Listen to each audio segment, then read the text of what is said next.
واقعہ کربلا تاریخ کا دردناک واقعہ ہے۔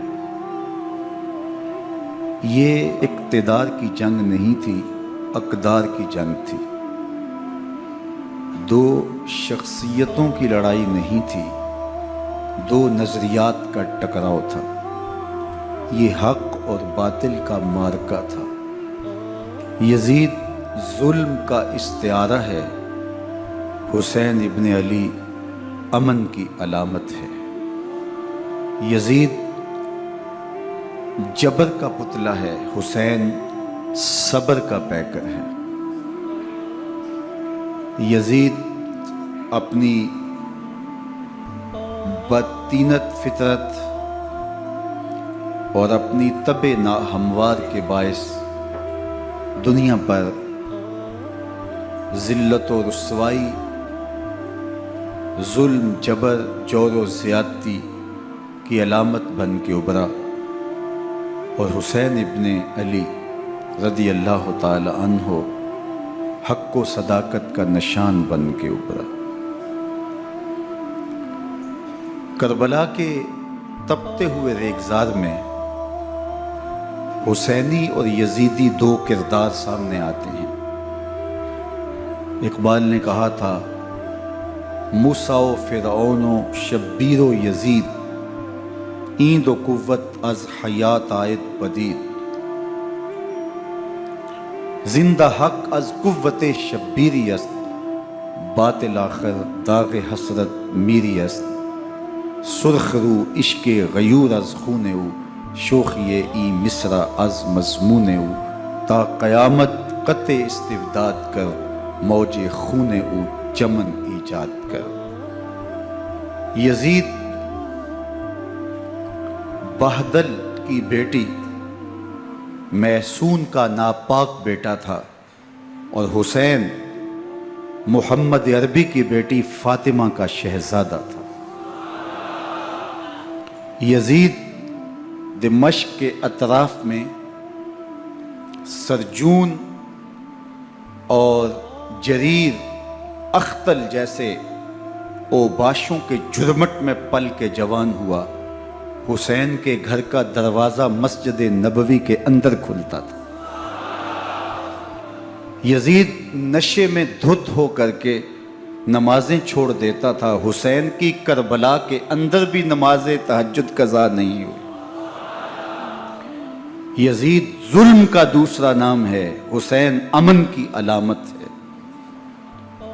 یزید نے زندگی میں ایک مرتبہ حج کیا اور شراب کے مٹکے ساتھ لے کے آیا، اور اختل اور دیگر گویوں اور مغنیوں کو اپنے ساتھ رکھا تاکہ سفر آسانی سے کٹے۔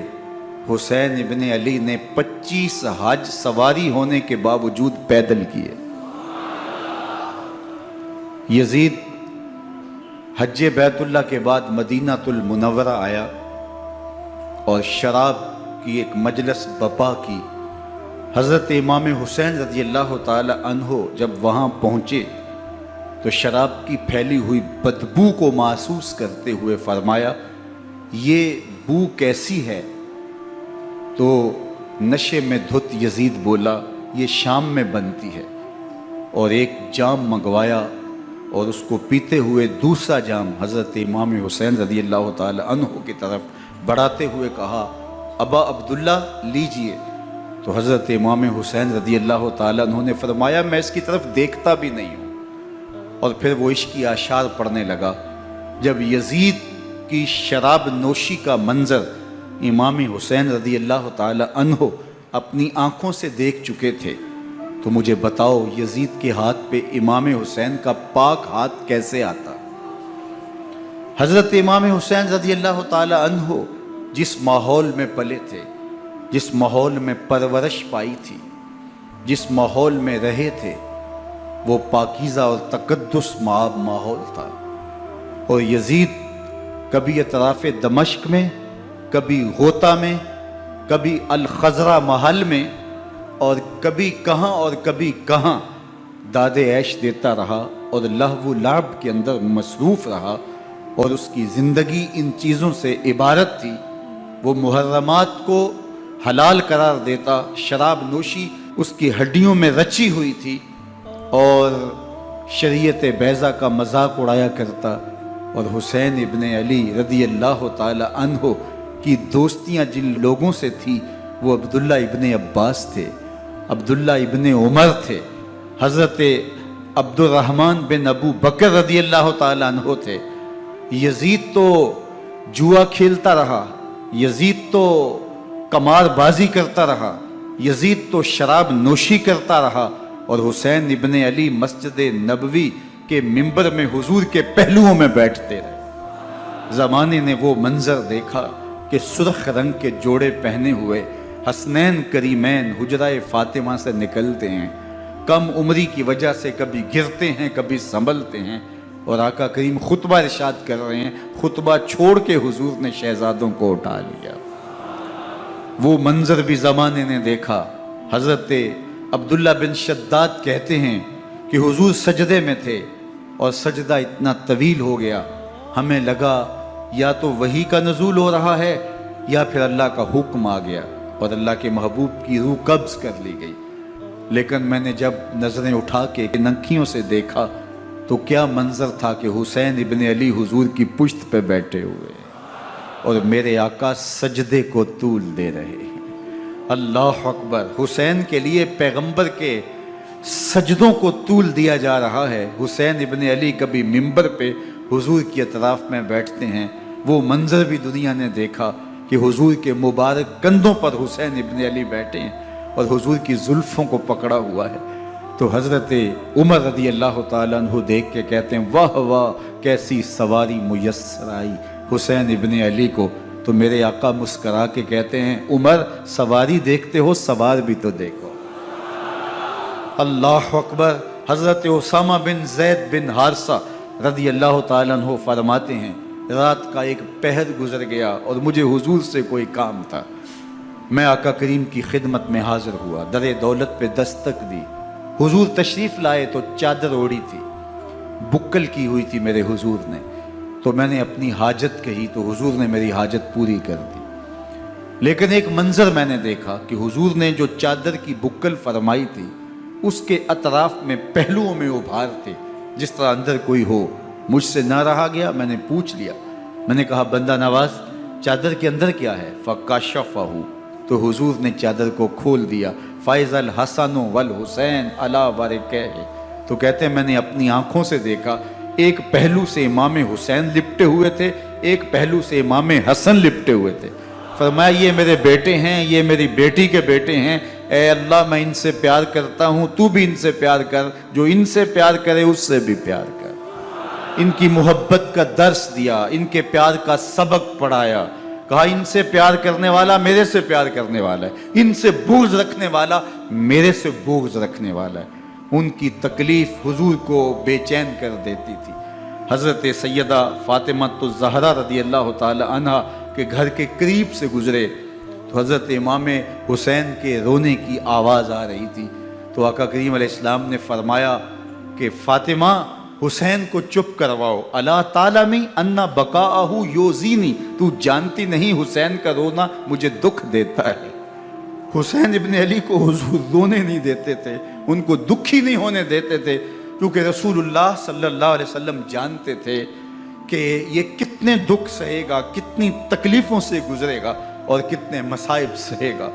زمانے نے وہ گھڑیاں بھی دیکھیں کہ حضرت حذیفہ بن یمان رضی اللہ تعالیٰ عنہ فرماتے ہیں کہ میں حضور کی خدمت میں نماز مغرب کی ادائیگی کے لیے حاضر ہوا، اور میں نے یہ اجازت خاص طور پہ اپنی ماں سے اس شرط پہ لی تھی کہ امی آپ مجھے اجازت دیں، میں حضور کی خدمت میں حاضر ہوتا ہوں، مغرب کی نماز بھی ادا کروں گا اور پھر حضور سے عرض کروں گا حضور میرے لیے اور میری ماں کے لیے بخشش کی دعا کر دیجیے۔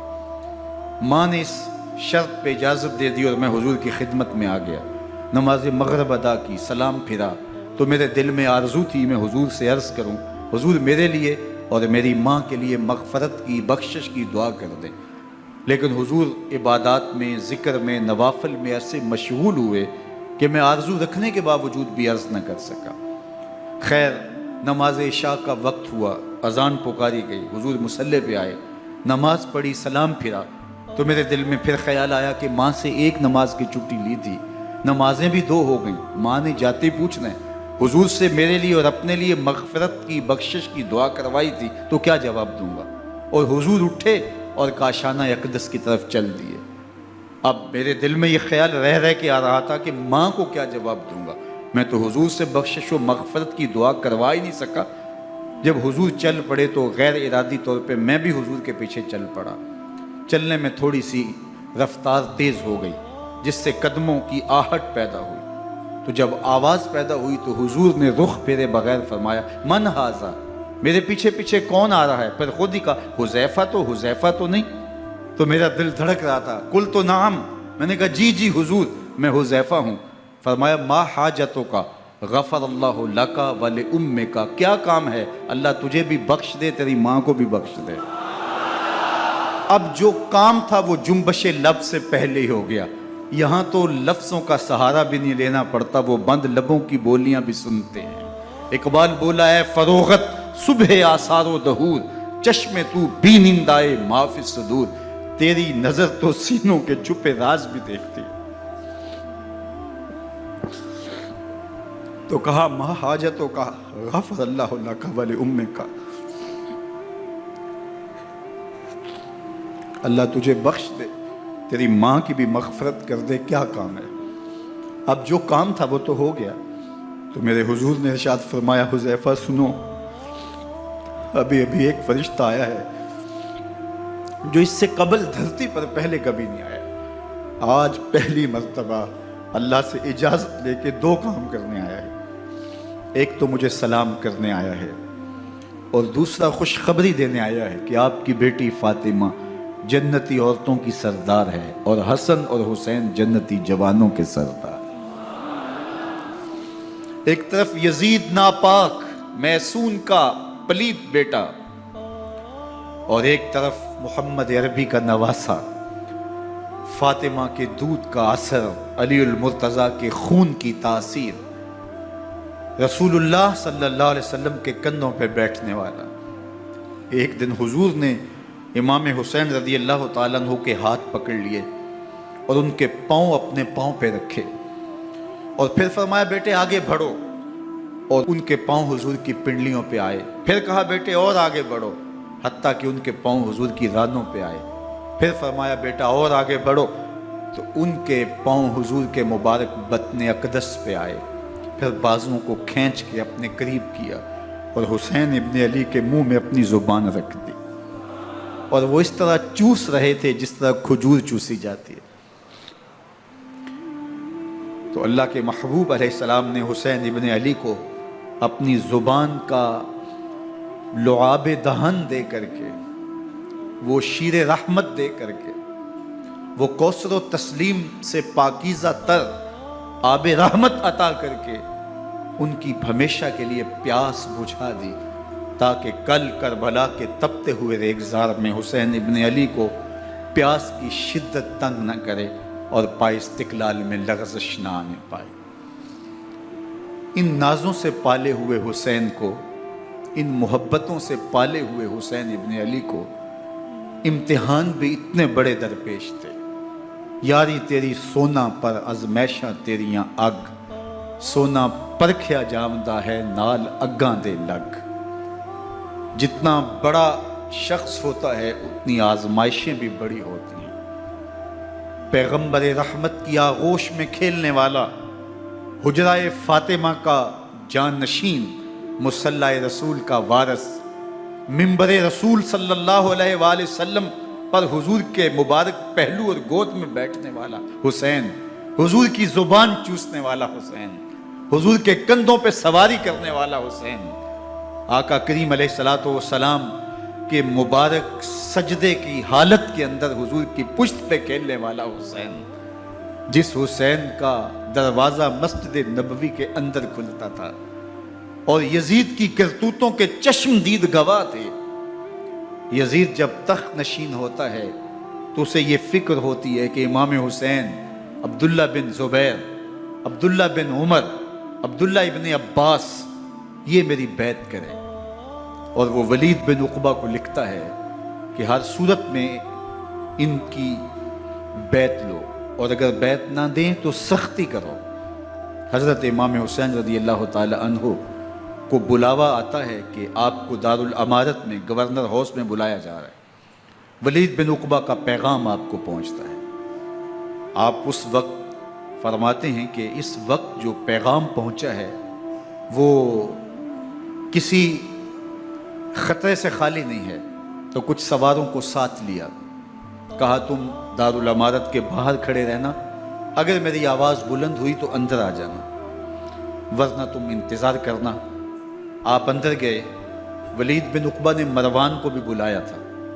مروان بن حکم یہ گورنر مدینہ ولید سے پہلے رہ چکا ہے، تو اس نے مشورہ دیا کہ سختی کی جائے. خیر ولید بن عقبہ نے کہا کہ یہ خط ہے، حضرت امیر معاویہ کا انتقال ہو گیا اور یزید تخت نشین ہوا ہے، لہٰذا وہ آپ سے بیعت کا مطالبہ کرتا ہے. تو حضرت امام حسین رضی اللہ تعالیٰ عنہ نے فرمایا کہ میرے جیسا شخص یوں چھپ کے بیعت نہیں کر سکتا. اور آپ واپس پلٹے. مروان بن حکم نے ولید بن عقبہ کو کہا کہ یہ موقع ہے جانے نہ دیا جائے، اگر یہ نکل گئے تو دوبارہ تم قابو نہیں پا سکو گے اور انہیں یہیں قتل کر دیا جائے. حضرت امام حسین رضی اللہ تعالیٰ عنہ نے یہ بات سن لی.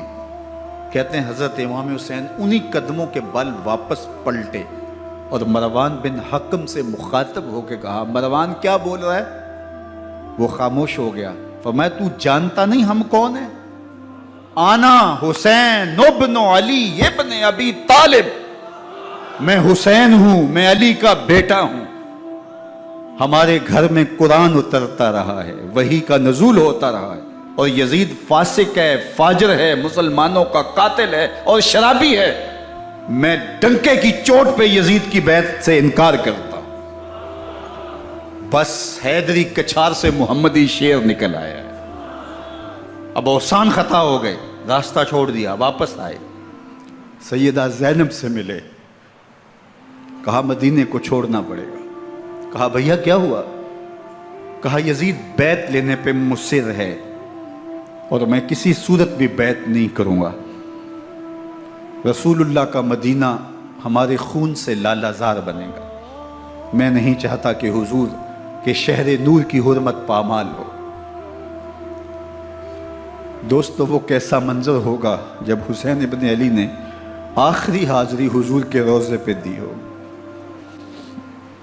حاجی یا معتمر 10 دن کے لیے، 8 دن کے لیے، 20 دن کے لیے مدینہ المنورہ عارضی سکونت اختیار کرتا ہے اور حضور کے روضہ انور سے، اس شہر نور سے، ان گلیوں سے، ان بام و در سے ایسا مانوس ہو جاتا ہے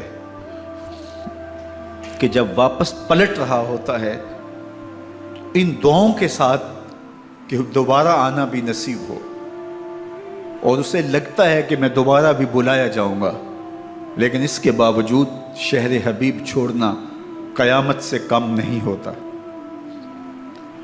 اعظم چشتی مرحوم آخری بار جب حضور کے روضہ انور پہ گئے تو بیمار تھے، ویل چیئر پہ تھے. باب بقی سے باہر نکلے تو خادم سے کہا کہ میری ویل چیئر پیچھے سے کھینچو تاکہ میرا رخ روضہ انور کی طرف رہے.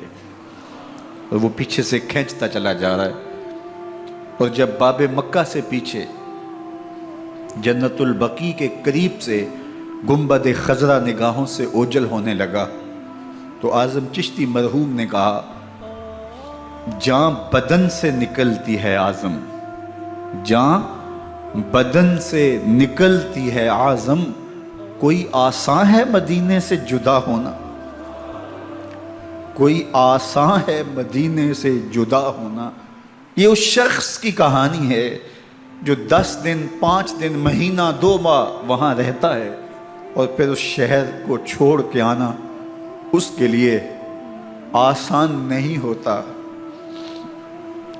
اور مجھے بتاؤ کہ حسین جو پیدا مدینے میں ہوا، جس کے گھر کا دروازہ مسجد نبوی کے اندر کھلتا تھا، جو مسجد نبوی کے اندر پرورش پا کے جوان ہوتا ہے اور مدینے کی گلیوں میں کھیلتا رہا، اس حسین ابن علی کے لیے مدینہ چھوڑنا، اور پھر وہ اس بات کا علم اور شعور رکھتے تھے کہ یہ آخری بار حضور کے در پہ حاضری ہے، دوبارہ اس شہر نور میں نہیں آ سکوں گا، تو کیا قیامت ہوگی اور کیا منظر ہوگا۔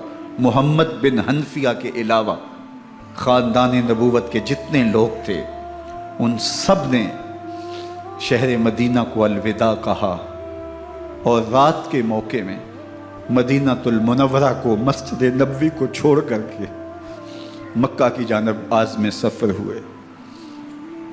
3 شعبان المعظم کو مکہ المکرمہ پہنچتے ہیں، ادھر کوفیوں کے خطوط آنے شروع ہو جاتے ہیں۔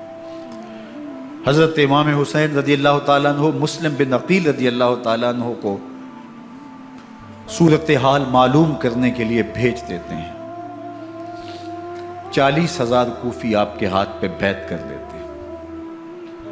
ادھر 25 پیدل حج کرنے والے حضرت امام حسین 8 ذی الحج کو احرام باندھتے ہیں، لیکن آپ کو پتہ چلتا ہے کہ حاجیوں کے روپ میں قاتل چھپا دیے گئے، تو آپ اس احرام کو حج کی بجائے عمرے میں بدلتے ہیں اور کوفے کی جانب عازم سفر ہوتے ہیں۔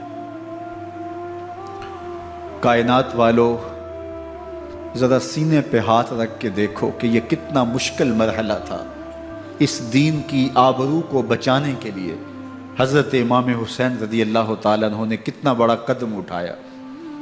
آپ کے بہیخہ، دوست، احباب عبداللہ بن عمر یہ سارے روکتے ہیں، عبداللہ بن عباس کہتے ہیں حضرت نہ جائیے، الکوفی لا یوفی، کوفی کبھی وفا نہیں کرتے، آپ کے والد کو وہاں شہید کیا گیا، لیکن آپ ایک فرض کو نبھانے جا رہے ہیں۔ میرے غم گسارو، میرے مہربانوں، نہ روکو مجھ کو جانے دو، مجھے نانے کے دی کی ڈوبتی کشتی بچانے دو، میں جاتا ہوں کہ دنیا پر وفا کا نام رہ جائے، میں رہوں نہ رہوں پر عظمت اسلام رہ جائے۔ میں نہیں جاتا تو نبی کے گھر کی آن جاتی ہے، میں نہیں جاتا تو نبی کے گھر کی آن جاتی ہے، تمہارا دین جاتا ہے، میری غیرت ایمان جاتی ہے۔ حضرت امام حسین یہاں سے چلتے ہیں، ابھی راستے میں ہی پہنچتے ہیں کہ یہ خبر آتی ہے کہ کوفے والوں نے بے وفائی کر دی، حضرت مسلم بن عقیل رضی اللہ تعالیٰ عنہ کو شہید کر دیا گیا، نعمان بن بشیر معزول کر دیے گئے، ابن مرجانہ ابن زیاد وہاں متعین کر دیا گیا جو سخت گیر شخص تھا، اور اس نے لوگوں کو ڈرایا، دھمکایا، اور کوفے کے لوگوں کے دل بدل گئے اور وہ بیعتیں توڑنے لگے۔ وہ منظر مسجد کوفہ کا کتنا دلگداز تھا، جب امام نماز کے لیے کھڑے ہوئے تو 40,000 لوگ آپ کے پیچھے تھا۔ جب سلام پھیرا اور امام نے دیکھا کہ پیچھے لوگ نہیں ہیں، پھر لوگوں نے اپنے دروازے بھی بند کر لیے۔ رات کی تنہائیاں ہیں اور حضرت مسلم بن عقیل کو کوئی پناہ دینے والا نہیں، لوگوں نے دروازے بند کر لیے کہ کہیں ہمارے گھر میں نہ آ جائیں اور ہم مشقت اور حکومتی تشدد کا شکار نہ ہوں۔ کتنا دردناک لمحہ ہے حضرت مسلم بن عقیل رضی اللہ تعالیٰ عنہ پہ، اور پھر حضرت مسلم بن عقیل بے دردی سے شہید کر دیے جاتے ہیں۔ آپ ابھی راستے میں ہیں، یہ ساری کہانی پہنچتی ہے کہ حضرت مسلم شہید کر دیے گئے اور بے دردی سے شہید کر دیے گئے۔ وہ جنہوں نے خط لکھے تھے کہ ہم آپ کے ساتھ ہیں اور ہم منتظر ہیں، چشم برا ہیں، آپ کے قدموں کی چاپ سننے کے لیے بےتاب ہیں، آج انہوں نے بیعتیں توڑ دی۔ 40,000 کوفی منحرف ہو گئے۔ مسجد کوفہ کا وہ منظر کس قدر روح کو تڑپا دینے والا تھا۔ ہم پچھلے سال عصر اور مغرب کے درمیان جب کوفہ پہنچے تو سورج ڈوبنے کے قریب تھا۔ میں نے اپنی زندگی میں اتنا اداس موسم کہیں نہیں دیکھا جتنا اداس موسم کوفے میں دیکھا۔ ایسے لگتا تھا جس طرح کوفے کی آب و ہوا آج بھی شرمندہ ہے۔ جو مسلم بن عقیل اور خاندان نبوت کے ساتھ اہل کوفہ نے کیا، حضرت امام حسین رضی اللہ تعالیٰ عنہ کو ان کے بہی خواہوں نے، اعزاء نے، اقربا نے، دوستوں نے، آوان و انصار نے، ساتھیوں نے کہا کہ حضرت حالات یکسر تبدیل ہو گئے، اب ہمیں مراجعت کر جانی چاہیے، واپس پلٹ جانا چاہیے۔ تو حضرت امام حسین کافی سوچ بچار میں رہے، پھر اس کے بعد آپ نے فیصلہ کیا کہ ہم آگے بڑھیں گے۔ دوستوں نے کہا کہ حضرت اگر آپ آگے بڑھیں گے تو ہمیں لگتا ہے کہ وہ آپ کے ساتھ سلوک اچھا نہیں کریں گے اور آپ بچوں کے سامنے پیاسے شہید کر دیے جائیں گے۔ تو حضرت امام حسین رضی اللہ تعالیٰ عنہ نے وہاں ایک خطبہ ارشاد فرمایا کہ لوگوں تم جو مجھے بتا رہے ہو مجھے اچھی طرح معلوم ہے، جو تم مجھے منظر پیش کر رہے ہو وہ میری نگاہوں میں ہے، اور جو کچھ ہونے والا ہے چشم تصور وہ منظر دیکھ رہی ہے۔ چونکہ حضرت امام حسین رضی اللہ تعالیٰ عنہ کی شہادت کی خبر حضرت امام حسین کے پیدا ہوتے ہی خاندان نبوت میں عام تھی۔ حضور علیہ الصلوۃ والسلام کو یہ بات جبریل امین نے آ کے بتائی تھی جب حسین ابن علی کے ساتھ حضور محبت کا اظہار کر رہے تھے، تو یہ جبریل امین نے آ کے کہا تھا حضور آپ کا یہ بیٹا ارض طف میں شہید کر دیا جائے گا، اور کربلا کی مٹی لا کے حضور کو دی اور ام سلمہ کو حضور نے عطا کر دی۔ حضرت ام سلمہ کہتی ہیں کہ ایک دن میں سوئی تو خواب دیکھا کہ حضور کے مبارک بال بکھرے ہوئے ہیں اور سخت پریشان ہیں، تو میں نے کہا کہ حضور آپ کی یہ کیا حالت ہے؟ وَبِيَدِهِ قَارُورَةٌ، اور حضور کے ہاتھ میں ایک شیشی ہے، فِيهَا دَمٌ، جس کے اندر خون ہے۔ تو میں نے کہا حضور یہ کیا؟ فرمایا میں قتل گاہ حسین سے آ رہا ہوں اور یہ حسین ابن علی کا خون ہے۔ تو کہا 10 محرم کا دن تھا، دوپہر کا یہ منظر تھا، میں قیلولہ کر کے اٹھی، جب میں نے دیکھا تو وہ شیشی جس میں کربلا کی مٹی رکھی تھی وہ خون بن چکی تھی۔ تو یہ خبر پہلے دی گئی تھی، یہ بتا دیا گیا تھا۔ فرمایا میرے دوستو جو تم مجھے بتاتے ہو میں اس سے بے خبر نہیں ہوں، یہ سب کچھ ہونے والا ہے، لیکن اس کے باوجود میں کیوں جا رہا ہوں؟ تو آپ کا ایک تاریخ ساز جملہ ہے جو کربلا کے فلسفے کو ہمارے سامنے رکھتا ہے کہ یہ اتنا بڑا امتحان کیوں دیا۔ حضرت امام حسین رضی اللہ تعالیٰ عنہ نے فرمایا وَلَكُمْ فِيَّ أُسْوَةٌ، میں اس لیے جا رہا ہوں قیامت تک ظلم، جبر اور ناانصافی کے خلاف کھڑے ہونے والوں کے لیے کوئی نمونہ تو ہو۔ میری زندگی قیامت تک ظلم، جبر اور استحصالی نظام کے خلاف کھڑے ہونے والوں کے لیے نمونہ ہے۔ تو حضرت امام حسین رضی اللہ تعالیٰ عنہ نے حق اور باطل کے درمیان ایک سرخ لکیر کھینچ دی اپنے خون سے۔ اب حق اور باطل کا امتیاز کرنا مشکل نہیں ہے، کوئی باطل پہ اڑا رہے تو الگ بات ہے، لیکن امتیاز کرنا مشکل نہیں ہے۔ حدود بالکل واضح کر دی۔ اقبال نے یہاں کتنی خوبصورتی کے ساتھ اس مضمون کو نبھایا۔ سرخ رو عشق غیور از خون او، شوخی این مصرع از مضمون او، تا قیامت قطع استبداد کر، موج خون او چمن ایجاد کر۔ ایک جہاں آباد کر دیا، حق اور باطل کی راہیں اجال دی۔ اب لوگوں کو یزید کا چہرہ پہچاننے میں دیر نہیں لگتی، وقت کے ہر یزید کا چہرہ آسانی سے پہچانا جا سکتا ہے۔ یہ معرفت زمانے کو کروائی کس نے؟ حسین ابن علی نے کروائی رضی اللہ تعالی عنہ۔ تو حضرت امام حسین نے فرمایا کہ جو میرے ساتھ ہونے والا ہے میں اچھی طرح جانتا ہوں، لیکن میں اس کے باوجود آگے بڑھوں گا۔ پھر بڑھے اور کربلا میں جا کے خیمہ زن ہو گئے۔ 7 محرم کو پانی بند کر دیا گیا۔ پانی بند ہوا تو کھانا بھی میسر نہیں تھا، لیکن ذکر پانی کا ہوتا ہے اس لیے کہ کھانے کے بغیر انسان کئی دن کاٹ لیتا ہے، لیکن پانی کے بغیر گزر نہیں ہوتی۔ تو فرات کی نہر سامنے اپنی موجوں کے ساتھ چمک رہی ہے، لیکن ایک قطرہ آب بھی آل رسول کو نہیں دیا جا رہا۔ کائنات کے اندر ایسے انوکھے امتحان بھی ہوتے ہیں۔ وارثوں ساقی کوثر کے، مالک ہوں حوض کوثر کے، اور بیٹے ہوں ساقی کوثر کے، اور آج ایک بوند پانی کی بھی میسر نہ ہو۔ صبر کا امتحان ہے، عزیمت کا امتحان ہے۔ حضرت امام حسین رضی اللہ تعالیٰ عنہ خیمہ زن ہو گئے۔ 3 دن تک پانی بند رہتا ہے۔ 9 محرم کو رات کی تنہائی میں حملہ آور ہونا چاہتے ہیں، لیکن آپ نے کہا کہ ہمیں اللہ کے حضور عبادت اور ذکر کے لیے وقت دیا جائے۔ ساری رات ذکر میں گزرتی ہے، عبادات میں گزرتی ہیں۔ رات کے اندھیرے میں آپ چراغ بجھا دیتے ہیں۔ آوان و انصار کو کہتے ہیں کہ ان کی دشمنی میرے ساتھ ہے، انہیں میرا خون چاہیے، اگر تم رات کی تاریکی میں نکل جاؤ تو میں تم سے کوئی مواخذہ نہیں کروں گا، اور یہ بھی تمہارا پیچھا نہیں کریں گے، اس لیے کہ ان کا مطلوب تم نہیں ہو، ان کا مطلوب میں ہوں۔ جب چراغ جلایا تو کوئی بھی نہیں گیا۔ مسلم بن نوسجہ کھڑے ہو کے کہتے ہیں حضرت اگر ہمارے بدن کو 70 بار کاٹا جائے اور جلایا جائے اور ہواؤں میں اڑا دیا جائے پھر بھی آپ کا ساتھ نہیں چھوڑیں گے۔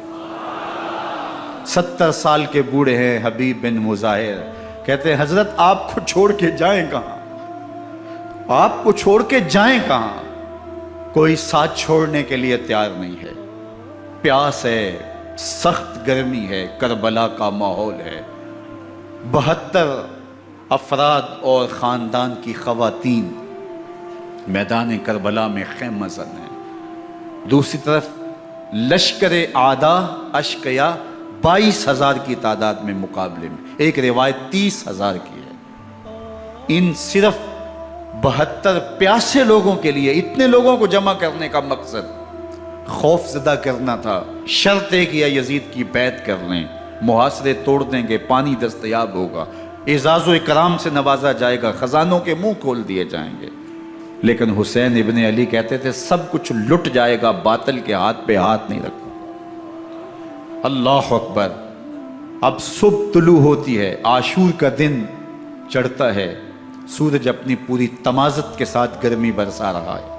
آج خاندان نبوت کا امتحان زمانے نے دیکھنا ہے۔ رسول اللہ کا لعاب چوسنے والا اس کے صبر کا آج امتحان ہے، حضور کے کندھوں پہ کھیلنے والے حسین کا آج امتحان ہے۔ اللہ اکبر۔ حسین ابن علی تمام حجت کرتے ہیں میں نے تمہارا کچھ نہیں بگاڑا، میں نے کسی کا خون نہیں کیا، میں نے کوئی زیادتی نہیں کی، تم کیوں میرے قتل کے در پہ ہو؟ تم جانتے نہیں میں کون ہوں؟ میں تمہارے نبی کا نواسا ہوں، رسول اللہ صلی اللہ علیہ وآلہ وسلم کے کندھوں پہ کھیلتا رہا ہوں، حضور کا لعاب چوستا رہا ہوں، اور میں بوسہ گاہے رسول صلی اللہ علیہ وآلہ وسلم ہوں۔ لیکن ان اشقیاء کے دل پر کوئی چیز اثر انداز نہیں ہوتی۔ ایک ہور ہے، اللہ اس کے دل میں نرمی ڈالتا ہے۔ پہلے تو امام حسین کو گھیر کے لے کر کے آتا ہے، لیکن بعد میں وہ قافلہ یزید سے قافلہ حسین کی طرف آ جاتا ہے۔ امام حسین فرماتے ہیں تو دنیا میں بھی ہور ہے، آخرت میں بھی ہور ہے، آزادی مل جاتی ہے۔ باقی 22,000 کا لشکر جرار امام حسین کے قتل کے در پہ ہے۔ پھر تاریخ نے خاندان نبوت کا وہ انوکھا امتحان دیکھا۔ حضرت امام حسین کے بچے بالخصوص خواتین پیاس کی شدت میں حلق خشک ہے۔ حضرت سکینہ تڑپ کے اپنے باپ سے کہتی ہیں کہ مجھے 6 ماہ کے علی اصغر کی پیاس نہیں دیکھی جا رہی۔ بچے کو ہاتھوں پہ اٹھاتے ہیں اور نہر فرات کے کنارے پہنچ کے فرماتے ہیں اشقیاء سے مخاطب ہو کے تمہارا معاملہ میرے ساتھ ہے، اس 6 ماہ کے بچے نے تمہارا کچھ نہیں بگاڑا، اور چلو بھر کے اس کا حلق سیراب کرنا چاہتے ہیں۔ ایک 2 شاخہ تیر آتا ہے جو حضرت علی اصغر کے گلے کو چیر دیتا ہے۔ راوی لکھتے ہیں کہ وہ عام تیر نہیں تھا، جانوروں کو شکار کرنے کے لیے جو بڑے تیر ہوتے ہیں وہ 2 شاخہ تیر تھا۔ وہ گردن کو کاٹ دیتا ہے، خون بہنے لگتا ہے، گردن لٹک جاتی ہے۔ حضرت امام حسین وہ بہتا ہوا خون اپنے چلو میں لیتے ہیں اور آسمان کی طرف اچھال کے کہتے ہیں مالک حسین کی یہ قربانی بھی قبول۔ یہ تماشا لبے بام نہیں ہے۔ بچہ بیمار ہو، ڈاکٹر جواب دے دیں، ماں باپ کے ہاتھ پھول جاتے ہیں، زندگی کی سانسیں ابھی چل رہی ہوتی ہیں، لیکن ڈاکٹر کہے کہ یہ میرے بس کا روگ نہیں ہے، کہیں اور لے جاؤ، تو زندگی کا لف و نشر غیر مرتب ہو جاتا ہے۔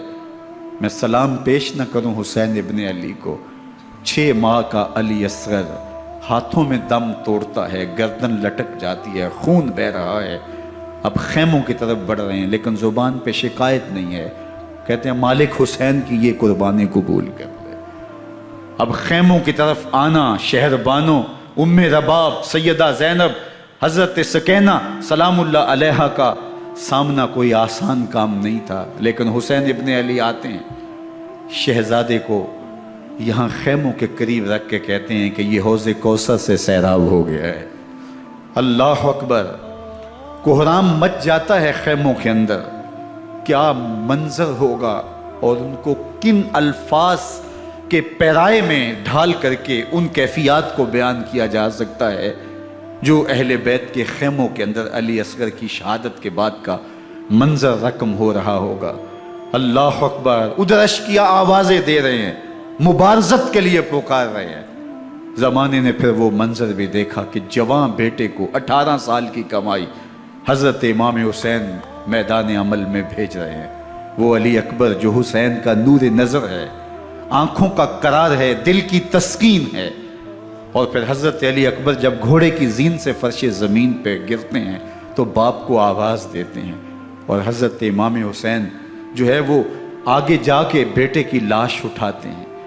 اللہ اکبر، 18 سال کے بیٹے کی لاش کو کندھوں پہ اٹھا کے خیموں تک لاتے ہیں اور ہاتھ پھیلا کے کہتے ہیں مالک حسین کی یہ قربانی بھی قبول فرما۔ کبھی قاسم بن حسن کی لاش اٹھا کے لاتے ہیں، کبھی اون و محمد کی لاشیں اٹھا کے لاتے ہیں، بتیجوں کی، بھانجوں کی، بھائی عباس کے کٹے ہوئے بازو اور زخموں سے چھدا ہوا لاشا۔ کیا کیا قیامتیں تھیں جو اس کربلا کے ایک میدان کے اندر نہیں توڑی گئیں۔ حضرت امام حسین پر دکھ پہ دکھ، تکلیفوں پہ تکلیفیں۔ اب 71 لاشیں اٹھا کے خیموں تک پہنچا چکے، اور ادھر مبارزت کی دعوت دی جا رہی، آؤ میدان عمل میں آؤ، اب دیر کیوں کر رہے ہو۔ رسول اللہ کا حرم، رسول اللہ کی شہزادیاں جو نازوں میں پلی تھی، وہ کلیاں جو شبنم کا بوجھ بھی گوارا نہیں کر سکتی تھی، آج مصیبتوں کے پہاڑ ٹوٹ گئے۔ حضرت امام حسین کبھی شہربانوں کو، کبھی ام رباب کو دلاسا دیتے ہیں، کبھی حضرت زینب کو کہتے ہیں۔ حضرت زینب کربلا کے اس میدان کے اندر بڑے حوصلے کے ساتھ اپنے بھائی کے ساتھ کھڑی رہی، اپنے 2 بیٹے راہ خدا میں پیش کیے، ان کی لاشیں وصول کی، لیکن زینب جس جرأت کے ساتھ، جس پامردی کے ساتھ اس سارے منظر کو حوصلے کے ساتھ سہتی رہی، وہ یقیناً حوصلہ سیدہ زینب سلام اللہ علیہا کا ہی ہے۔ لیکن یہ وہ منظر تھا کہ زینب کا دل بھی ڈول گیا جب حسین ابن علی گھوڑے پہ بیٹھنے لگے، اور ان کو گھوڑے میں بٹھانے والا کوئی نہیں تھا، اور جو بھی سوار جاتا پھر واپس اس کی لاش ہی آتی اور حسین ابن علی لے کے آتے۔ آج حسین ابن علی جا رہے ہیں، زندگی کا سارا سرمایہ لٹ رہا ہے، حضرت زینب سلام اللہ علیہا سنبھل نہیں رہی۔ حضرت امام رضی اللہ تعالیٰ عنہ اٹھے اور آپ نے حضرت زینب کو صبر کی تلقین کی اور کہا کہ صبر ہی بہترین ذریعہ ہے اور اللہ کی قربت کا ایک بہترین سبب ہے، اور ان کو صبر کی تلقین کرتے ہوئے فرمایا کہ میرے بعد تم نے اس ذمہ داری کو سنبھالنا ہے، اور ان مخدرات اسلام کی، ان شہزادیوں کے پردے کی تم نے حفاظت کرنی ہے۔ اور پھر گھوڑے کی زین کس کے امام حسین لشکر اشکیا کی طرف بڑھتے ہیں۔ اب خیموں سے سسکیوں کی آواز آ رہی ہے، ان کا سردار، ان کا تاجدار آج سب کو چھوڑ کے کربلا کے میدان کی طرف بڑھ رہا ہے۔ جرم کیا کیا، قصور کیا کیا، اس نے کیا زیادتی کی کہ آج نیزوں اور انیوں کے مقابلے میں 22,000 کا لشکر حضرت امام حسین پہ ٹوٹ پڑتا ہے۔ آپ پھر اتمام حجت کرتے ہیں، میں نے کسی کو قتل نہیں کیا، خون ناحق نہیں بہایا، میرے خون کے درپے کیوں ہو، اپنی آخرت کیوں برباد کرتے ہو، تم جانتے نہیں میں کون ہوں، میں تمہارے نبی کا نواسا ہوں۔ لیکن ابن زیاد کہتا ہے مقابلے میں آؤ۔ پھر حضرت امام حسین رضی اللہ تعالیٰ عنہ مقابلے میں آتے ہیں، اور جب گھوڑے کو ایڑ لگا کے دشمن اشقیاء پہ ٹوٹتے ہیں تو پھر ایسا منظر ہوتا ہے کہ وہ بھیڑ بکریوں کی طرح آگے بھاگتے ہیں۔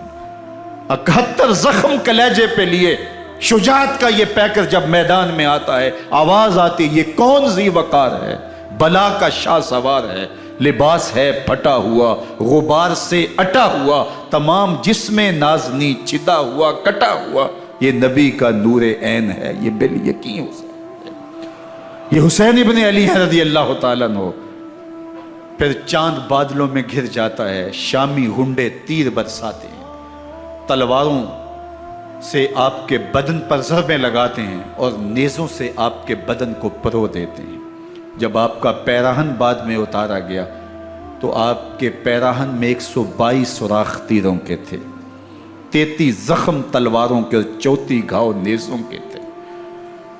جب گھوڑے کی زین سے فرش زمین پر آئے، بدن چھلنی تھا، زخم زخم سے خون بہ رہا تھا، 3 دن کا پیاسا حسین، اللہ اکبر، بدن زخموں سے چور، 71 لاشیں کلیجے پہ لیے، مخدرات اسلام کے پردے کا خیال دل میں الگ ہے، لیکن گھوڑے کی زین سے جب فرش زمین پہ امام حسین آتے ہیں، زبان پہ ہائے نہیں، نالا و شیون نہیں، چیخ و پکار نہیں، آتے ہی پیشانی سجدے میں رکھتے ہیں اور پکارتے ہیں اللہم ردن بقضائک وصبرا علی بلائک تسلیما لامرک سبحان ربی الاعلی۔ مالک گھر لٹا کے، بچے لٹا کے، خاندان سب کچھ قربان کر کے، اپنے بدن کو زخموں سے چھلنی کروا کے، تیروں اور نیزوں کی انیوں سے اپنے آپ کو زخمی کروا کے، تیرے حضور سر جھکا کے یہ اقرار کرتا ہوں کہ حسین تیری تقدیر پہ راضی ہے، مالک تو بھی بتا، تو بھی حسین پہ راضی ہوا ہے کہ نہیں ہوا۔ آواز آ رہی ہے، اس پیاسے پر علی شیر خدا کو ناز ہے، اس نواسے پر محمد مصطفیٰ کو ناز ہے۔ اوروں نے بھی سجدے کیے پر اس کا عجب انداز ہے، اس نے وہ سجدہ کیا جس پر خدا کو ناز۔ حسین ابن علی رضی اللہ تعالیٰ عنہ کا سر انور دستے قاتل نے تب کاٹا جب وہ سجدے میں جھکا ہوا تھا۔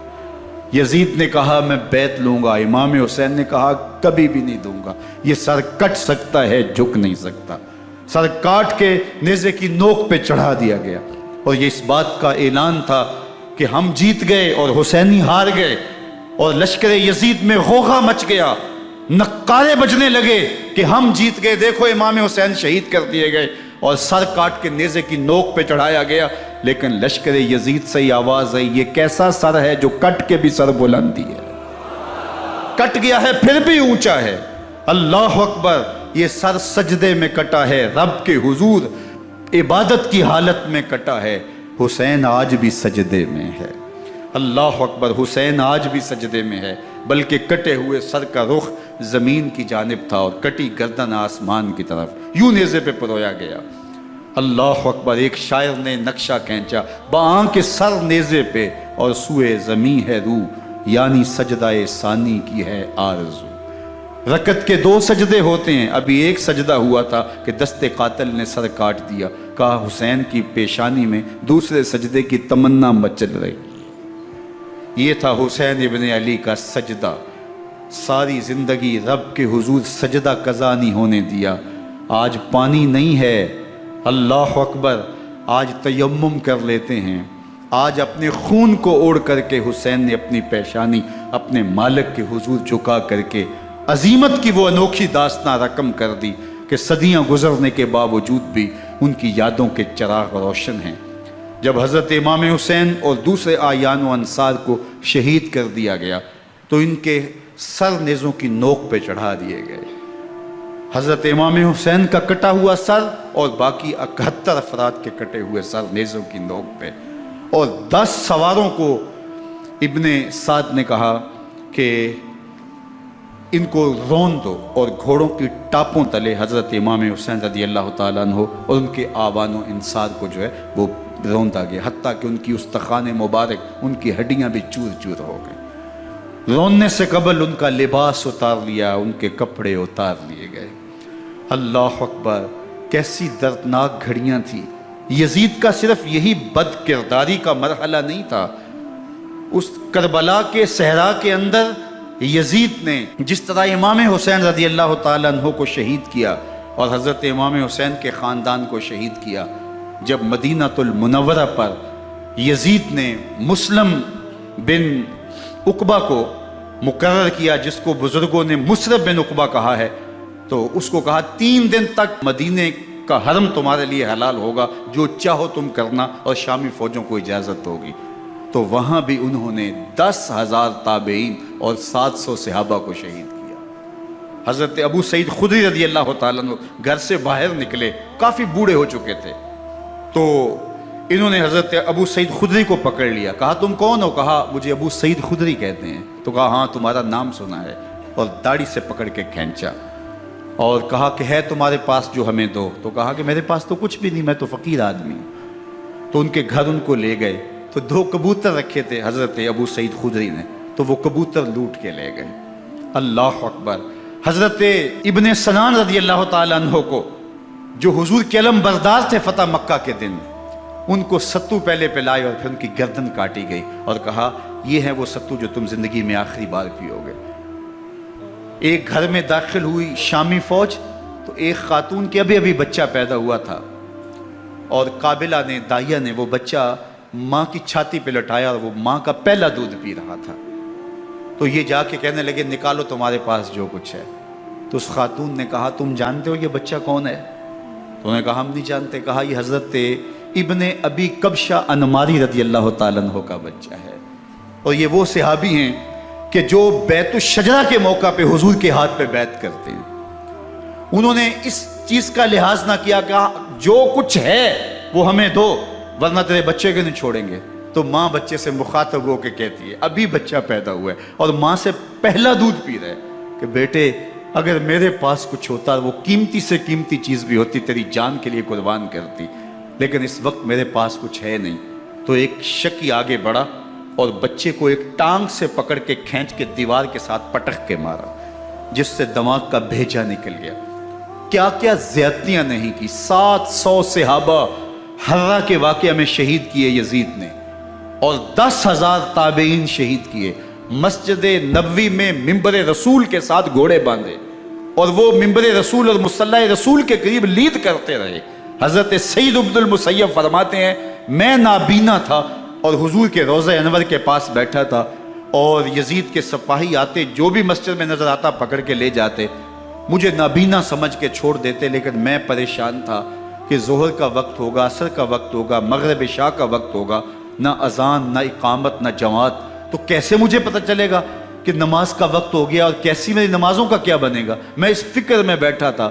لم ازل اسمع الاذان والاقامت من قبر رسول اللہ صلی اللہ علیہ وآلہ وسلم۔ فرماتے ہیں جب بھی پھر نماز کا وقت آیا، گنبد خضرا سے اذان کی بھی آواز آئی، اقامت کی بھی آواز آئی۔ 3 دن تک مسجد نبوی کے اندر گھوڑے بندے رہے، اور مدینہ کی حرمت پامال کی۔ مدینہ کے گھروں کے اندر یہ بد کماش داخل ہوئے، اور جو بدکاریاں انہوں نے کی، کلیجہ منہ کو آتا ہے۔ 1002 شیزائیں ان بدکاروں کی بدکاریوں کی وجہ سے کنواری حالت کے اندر حاملہ ہوئی۔ 3 دن تک مدینے کا حرم انہوں نے پامال کیا، اور پھر مکہ المکرمہ میں کعبہ اللہ پر گولے برسائے، اور کعبہ کا غلاف جل گیا۔ وہ تو یزید مر گیا، اور حضرت عبداللہ ابن زبیر رضی اللہ تعالیٰ عنہ نے اپنی خلافت کا اعلان کیا۔ یزید کے یہ کرتوت تھے، ادھر اہل مدینہ کو ستایا، ادھر اہل مکہ کو ستایا، اور رسول اللہ صلی اللہ علیہ وسلم کے خانوادے کی بے حرمتی اور توہین کی۔ نہ صرف انہیں قتل کیا گیا، ان کی لاشوں پہ گھوڑے دوڑائے۔ ابن سعد اور شمر جو ہے وہ خیموں میں داخل ہوا، اور مخدرات اسلام کی چادریں چھیننے کی کوشش کی۔ حضرت زینب سلام اللہ علیہ نے مخاطب ہو کے کہا ہمارے چہرے کے رکھوالے چلے گئے ہیں، ظالم تو خیال نہیں کرتا ہم رسول اللہ کی بیٹیاں ہیں۔ حضرت شہربانو، حضرت زین العابدین اور حضرت زینب سلام اللہ علیہم، ان تینوں کو ایک اونٹ پہ باندھا گیا، اور باقی اونٹوں پہ باقی سادات کو، حضور کی شہزادیوں کو باندھا گیا، رسیوں میں جکڑا گیا، اور اونٹوں پہ باندھ کر کے کوفے کی جانب آگے آگے شہیدوں کے سر چل رہے ہیں، اور پیچھے یہ قافلہ چل رہا ہے۔ اور جب یہ قافلہ وہاں سے گزرا جہاں لاشیں پڑی تھیں، امام زین العابدین 14 سال کے تھے اور بیمار تھے، اور ان کا حوصلہ نہ ہوا، وہاں غشی ان کے اوپر آنے لگی، اور وہ منظر ابن کثیر نے، باقی لوگوں سب نے لکھا ہے کہ پھر جب ان کی یہ حالت ہوئی تو پھر سیدہ زینب سلام اللہ علیہ، جنہوں نے ابھی تک بڑے حوصلے کے ساتھ ساری مشکلات کا مقابلہ کیا تھا، اب ان کے بندھن ٹوٹ گئے اور آنکھوں سے آنسو بہنے لگے، اور سیدہ زینب نے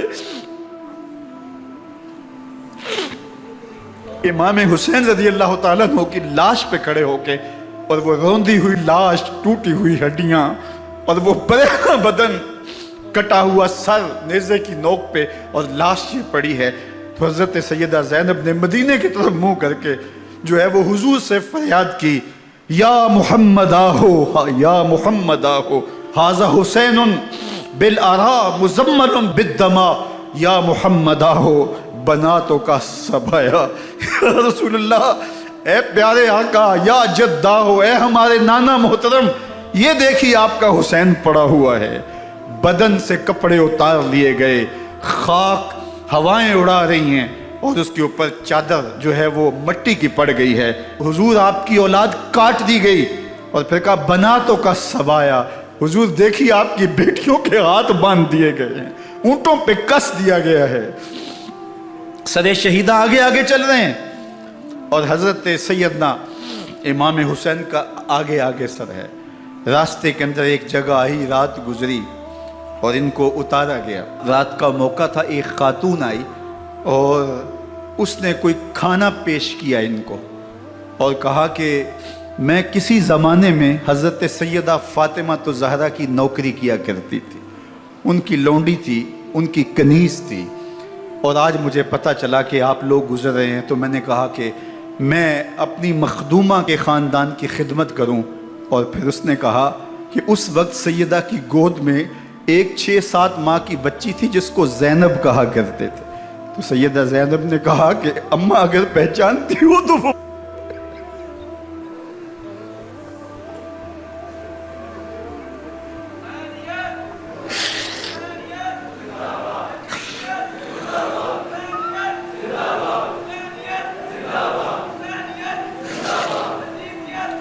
یہ تاراج اور لٹا ہوا کارواں پھر وہاں سے کوفے میں کیسے پہنچا، اور کوفے کے اندر سیدہ زینب سلام اللہ علیہا نے وہ یزید کے دربار میں، ابن زیاد کے دربار میں وہ جرأت آمیز جو باتیں کہیں، اللہ اکبر، زینب کی زبان میں علی کی خطابت بول رہی تھی، اور پھر دشمن اور دوست سارے رونے لگے، اور وہ کیا دل گداز منظر تھے۔ اور پھر یہ سروں کا قافلہ اور سادات کرام کا مشکیں کسی ہوئی ہیں اور اونٹوں پہ باندھے ہوئے، ان کو وہاں سے پھر قادسیہ، اور قادسیہ سے پھر دمشق یزید کے دربار میں پہنچایا گیا، اور وہاں سے یہ لٹے ہوئے خانمہ برباد تاراج لوگ مدینہ المنورہ میں کیسے پہنچے، اور اہل مدینہ نے کیسے استقبال کیا، اور وہ منظر کتنا دلگداز تھا جب اہل مدینہ زینب سے پوچھتے تھے زینب حسین کہاں ہے؟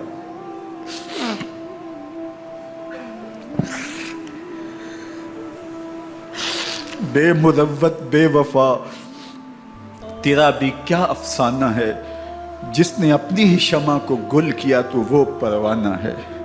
اپنے پیغمبر کے شہزادوں کو اور اپنے پیغمبر کی شہزادیوں کو جو دکھ اس امت نے دیے، یہ کائنات کی ایک انوکھی داستان ہے۔ اللہ ہمیں اسوہ شبیری پہ عمل کی توفیق عطا کرے اور ان کے نقوش پاک کی برکتیں دے، اہل بیت کی محبت ہماری روحوں میں جذب کر دے، اور جس عظیمت کے ساتھ، جس حوصلے کے ساتھ انہوں نے دکھوں کو جھیلا، جو دہکتی آگ کے شعلوں پہ سویا وہ حسین، جو جواں بیٹے کی میت پر نہ رویا وہ حسین، جس نے سب کچھ کھو کے کچھ نہ کھویا وہ حسین، مرتبہ اسلام کا جس نے دوبالا کر دیا، خون نے جس کے دو عالم میں اجالا کر دیا، جو کہ سوزے غم کو سانچے میں خوشی کے ڈھال کے مسکرایا موت کی آنکھوں میں آنکھیں ڈال کے۔ اے حسین ابن علی تم پر سلام، نازش آل نبی تم پر سلام۔ ذرا میرے ساتھ یہ پڑھ لیجئے، اے حسین ابن علی تم پر سلام، نازش آل نبی تم پر سلام، تم پہ لاکھوں رحمتیں لاکھوں سلام، اے شہیدان محبت کے امام، لالا گوں لالا بدن لالا کفن، اے چمن اندر چمن اندر چمن، زندگی ہی زندگی تیری حیات اے حیات اندر حیات اندر حیات، افتخار ملت بیضا ہے تو، رب کعبہ کی قسم یکتا ہے تو، فخر کا دل میں دریچہ باز کرنا چاہیے، جن کا تو آقا ہے ان کو ناز کرنا چاہیے۔ وآخر دعوانا ان الحمدللہ رب العالمین۔ 10 محرم الحرام کو کربلا کا واقعہ رونما ہوا، تو اس موسم میں اطراف و اکناف عالم میں اس حوالے سے بات ہوتی ہے، ذکر کیا جاتا ہے۔ اہل محبت حضرت امام حسین رضی اللہ تعالی عنہ کے حضور خراج عقیدت اور خراج محبت پیش کرتے ہیں۔ یہ حق و باطل کا معرکہ تھا، جھوٹ اور سچ کا مقابلہ تھا، ظلم اور عدل کا ٹکراؤ تھا، خیر اور شر کی لڑائی تھی، دو نظریات کا تصادم تھا۔ ایک طرف امام حسین رضی اللہ تعالی عنہ اور ان کے 72 جانثار تھے، اور دوسری طرف یزید اپنی تمام تر قوت کے ساتھ موجود تھا۔ حضرت امام حسین رضی اللہ تعالی عنہ سے مسلسل آخری وقت تک بیعت کا اسرار رہا، اور آپ آخری سانس تک یزید کی بیعت سے انکار کرتے رہے۔ حضرت امام حسین رضی اللہ تعالیٰ عنہ لڑائی کے لیے نہیں آئے تھے، ورنہ خواتین اور بچے ساتھ لانے کا کوئی مقصد نہیں تھا۔ آلات حرب و ضرب بھی نہیں تھے۔ عرب جو اپنے ساتھ سفر پہ معمول کی تلواریں اور اسلحہ جات رکھتے ہیں وہی تھے، اور آپ کو پیشکش بھی کی گئی۔ ترماح بن عدی بن حاتم نے، یہ حاتم تائی کا پوتا تھا، کہا کہ آپ میرے ساتھ ہمارے علاقے میں چلے جائیں۔ جب مختلف بادشاہوں نے عرب پر قبضہ کیا تو ہمارے قبائلی علاقے اس وقت بھی ان سے محفوظ رہے۔ ہم آزاد قبائل ہیں، میں چند دنوں میں آپ کی پشت پر 30,000 کا لشکر کھڑا کر دوں گا جو جانثار ہوگا۔ لیکن حضرت امام حسین رضی اللہ تعالیٰ عنہ نے ترماح بن عدی کی اس پیشکش کو قبول نہیں کیا اور آگے بڑھے۔ دشت نینوا میں، جسے دشت کربلا بھی کہتے ہیں، حر بن یزید ریاحی 500 سواروں کو ساتھ لے کر کے حضرت امام حسین کو محصور کر دیتا ہے، اور پھر یزید کا لشکر وہاں جمع ہونا شروع ہو جاتا ہے۔ 22,000 یا 30,000 کا لشکر امام حسین رضی اللہ تعالی عنہ کے اطراف میں لگا دیا گیا۔ 3 دن تک اس خانوادے کے لیے پانی بند کر دیا گیا۔ پانی کے بغیر تو انسان کی زندگی معطل ہو جاتی ہے، اور 3 دن کی مسلسل پیاس، اور پیاس میں بلکتے 6 ماہ کے بچے، خواتین اور بوڑھے۔ لیکن عزیمت کی راہوں کے یہ مسافر کسی صورت بھی یزید سے بیعت کرنے پہ آمادہ نہ ہوئے۔ یہ ایک ہیلا تھا کہ پانی بند کریں گے، بچے بلکیں گے، خواتین بے چین ہو جائیں گی تو یہ مجبور کر دیے جائیں گے۔ لیکن کہا تم جو کرنا ہے کرو۔ یہ بات طے شدہ ہے کہ ہم یزید سے بیعت نہیں کریں گے۔ پھر 3 ماہ پانی بند کرنے کے بعد حضرت امام حسین رضی اللہ تعالیٰ عنہ اور ان کے خاندان کو جس طرح ذبح کیا گیا، یہ ایک دردناک کہانی ہے۔ 72 افراد کربلا میں شہید کر دیے گئے۔ اہل حق کا یہ قافلہ بھوک اور پیاس سے نڈھال تھا، لیکن عزیمت کی راہوں کا یہ مسافر سرنگوں نہیں ہوا اور یزید کے ہاتھ پہ بیعت نہیں کی۔ امام حسین رضی اللہ تعالی عنہ آپ کے بیٹے، بھائی، بھتیجے، بھانجے، آیان و انصار، محبین شہید کر دیے گئے۔ 70 لوگ آپ سے پہلے شہید کیے گئے، پھر امام حسین رضی اللہ تعالی عنہ شہید کر دیے گئے۔ سوید نامی ایک زخمی، وہ چھری لے کر کے حملہ آور ہوئے اور وہ بھی شہید کر دیے گئے۔ یہ کربلا کے آخری شہید تھے جو حضرت امام حسین کے بعد شہید ہوئے۔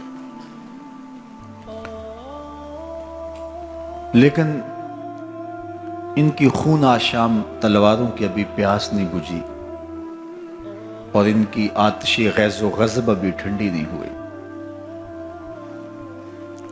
شمر الجوشن حضرت علی اوسط، جنہیں امام زین العابدین کے نام سے دنیا جانتی ہے، 14 سال کی عمر میں تھے، بیمار تھے، خیمے میں گھس کے ان کو بھی شہید کرنے لگا تو حمید بن مسلم نے کہا کہ کیا بچوں کو بھی شہید کیا جائے گا؟ تو وہ رک گیا۔ عمر بن سعد کے حکم نامے سے مقدس لاشوں پر گھوڑے دوڑائے گئے، حتیٰ کہ ان کی ہڈیاں چور چور ہو گئیں، اور شہیدوں کے سر نیزوں پہ چڑھا دیے گئے۔ حسین ابن علی اور ان کے آیان و انصار کاٹ دیے گئے۔ فتح کے نعرے بجے، جشن منائے گئے، اور یہ قافلہ کربلا سے کوفے کی جانب روانہ ہوا۔ شہیدوں کے سر نیزوں پہ آگے آگے چل رہے ہیں، اور اونٹوں کے اوپر حضور کی بیٹیاں، حضور کی شہزادیاں اور حضرت امام زین العابدین کو باندھا گیا ہے، اور یہ تقدس مآب قافلہ کوفے پہنچتا ہے۔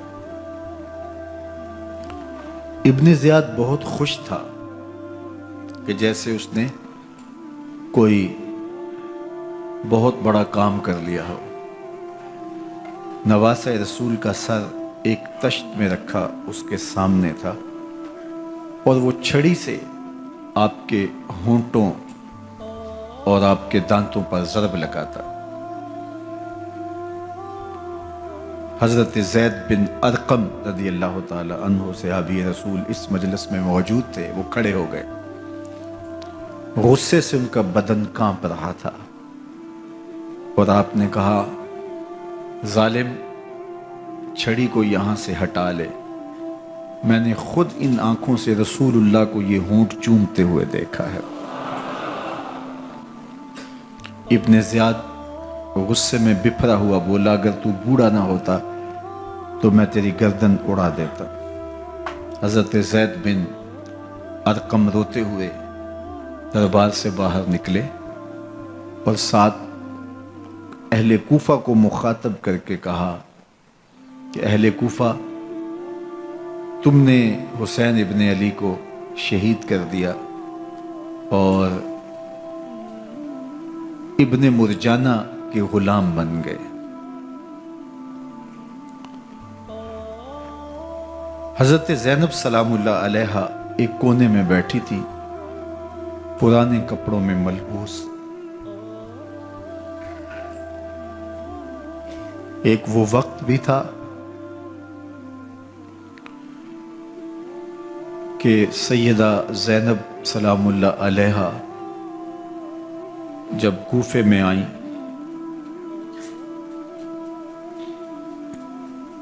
سیدنا علی المرتضیٰ کے زمانے میں، ان کے دور خلافت میں دار الخلافہ کوفہ متعین ہوا، تو یہ مدینے سے کوفے آئیں، تو اس وقت کوفے کی معزز خواتین نے ان کا استقبال کیا۔ خلیفۃ المسلمین کی شہزادی، رسول اللہ کی بیٹی سیدہ فاطمہ الزہرا کا عکس حضرت زینب سلام اللہ علیہا کوفے میں داخل ہوئیں، تکریم، عزت اور وقار کے ساتھ آپ کا استقبال کیا گیا اور آپ خواتین کو درس قرآن دیتی، حضور کی شریعت سکھاتی، اور آج وہی کوفہ ہے، وہی دیوار و در ہے اور وہی زینب ہے، اور آج زینب کے ساتھ حسین ابن علی کا کٹا ہوا سر ہے۔ پرانے کپڑوں میں ملبوس حضرت زینب سلام اللہ علیہ آج اسی کوفے میں داخل ہوئی ہیں۔ دارالامارت کے ایک کونے میں تشریف فرما ہے کہ ابن زیاد پوچھتا یہ خاتون کون ہے؟ حضرت زینب خاموش رہی۔ اس نے دوسری مرتبہ پوچھا، آپ پھر خاموش رہی۔ تیسری مرتبہ پوچھا، آپ پھر خاموش رہی۔ پھر ایک لونڈی نے بتایا یہ زینب بنت علی ہیں۔ تو اس کے سامنے حضرت امام حسین کا کٹا ہوا سر پڑا تھا اور وہ حضرت زینب سے مخاطب ہو کے کہنے لگا کہ اللہ نے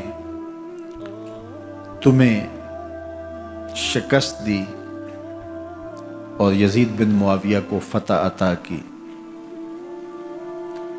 تو حضرت زینب سلام اللہ علیہا پھر دربار ابن زیاد میں ایک خوبصورت خطبہ عطا کیا۔ زینب بول رہی تھی، لگ رہا تھا مولا کائنات بول رہے ہیں۔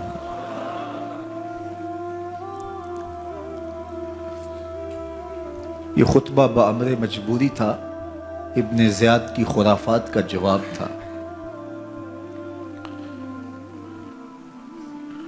تو ابن زیاد سے اس کا جواب تو نہ بن پڑا، لیکن کہنے لگا کہ بڑی مکفہ اور مسجع گفتگو کی، تمہارا باپ علی بھی بہت اچھا شاعر تھا۔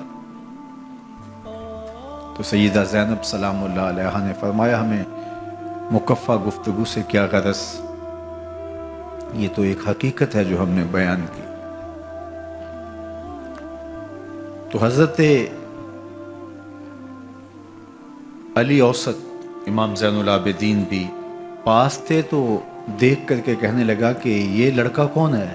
تو فرمایا میں علی بن حسین ہوں۔ تو کہا کہ انہیں تو قتل کر دیا گیا۔ کہا وہ میرے بھائی تھے اور ان کا نام بھی علی تھا، میرا نام بھی علی ہے۔ تو اس نے کہا کہ اس لڑکے کو لے جاؤ اور قتل کر دو۔ حضرت زینب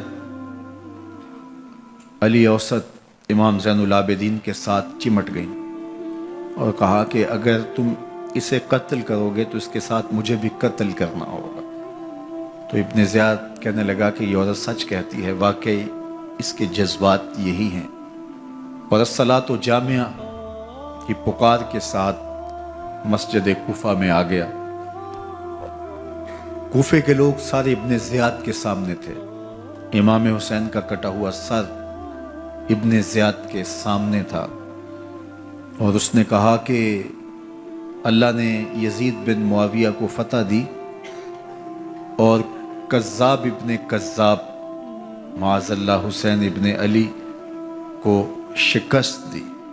جب اس نے یہ بات کہی تو عبداللہ بن عفیف الازدی رضی اللہ تعالی عنہ موجود تھے، وہ کھڑے ہو گئے۔ غصے سے ان کا بدن کانپ رہا تھا اور آپ نے پوری ہمت کے ساتھ ابن زیاد کو جواب دیتے ہوئے کہا، ظالم، حسین سچا، حسین کا باپ بھی سچا، تو جھوٹا، تیرا باپ بھی جھوٹا، جس نے تجھے امیر بنایا وہ بھی جھوٹا۔ تو ابن زیاد نے جب اپنے بارے عبداللہ بن عفیف سے یہ بات سنی تو اس نے حکم دیا کہ ان کا سر کاٹ دیا جائے، اور پھر حضرت عبداللہ ابن عفیف رضی اللہ تعالی عنہ کو شہید کیا گیا اور ان کی لاش کو سولی چڑھا دیا گیا۔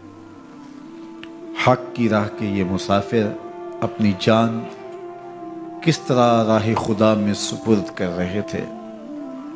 اہل کوفہ سہمے ہوئے، ڈرے ہوئے ابن زیاد کے دربار میں بیٹھے تھے اور امام حسین رضی اللہ تعالی عنہ کے قتل کا، ان کی شہادت کا انہیں دکھ تو تھا، لیکن ان کے اندر ہمت، طاقت اور توانائی نہیں تھی۔ ان کی تلواریں یزید کے ساتھ رہیں اور دل امام حسین رضی اللہ تعالی عنہ کے ساتھ رکھنے کی بات کرتے تھے۔ پھر یہ قافلہ کوفہ سے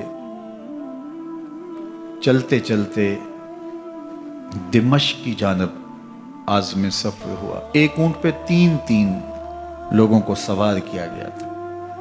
امام زین العابدین کو سوار بھی کیا گیا اور بدن پر زنجیریں بھی باندھی گئیں، جکڑ کر کے سواری پہ بٹھایا گیا۔ اللہ اکبر! جہاں جہاں سے یہ لوگ گزرتے، لوگوں کو ان کی حالت پہ رحم آتا۔